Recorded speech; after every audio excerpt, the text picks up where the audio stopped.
Bronny James, who is going to be a freshman basketball player at USC, suffered cardiac arrest while at a practice.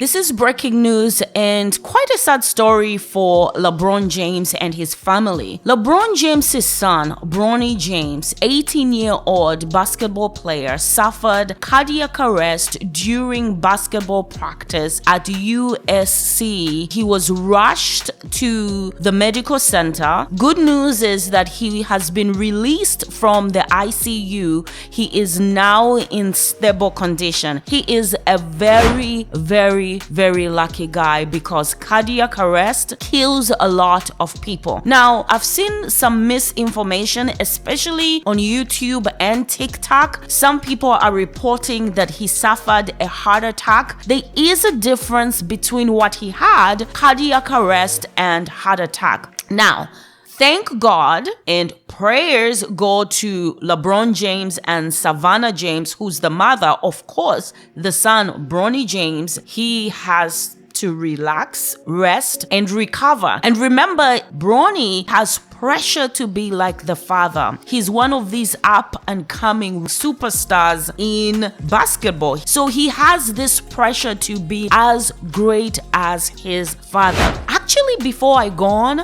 one of his good friends, Shaquille O'Neal's son, suffered the very same thing back in 2018. Anyway, so both cardiac arrest and heart attack obviously affect the heart, but differently. Cardiac arrest, it's a full stoppage of the heart. The heart just stops. You stop breathing and you collapse. That's what happened with Bronny James. He was practicing and then bang, stopped breathing, fell. So what they did saved his life before he got to the hospital. Now, if that were a heart attack, he would have felt weak. His heart wouldn't have stopped immediately. A heart attack deals with blockage to the tubes of your heart. While your heart is still working, it may be weak, but it is functioning. And cardiac arrest, blood can't move anymore in your body, so your heart goes dead. They're athletes. Anyway, guys, don't forget to like, share, subscribe. Until the next one.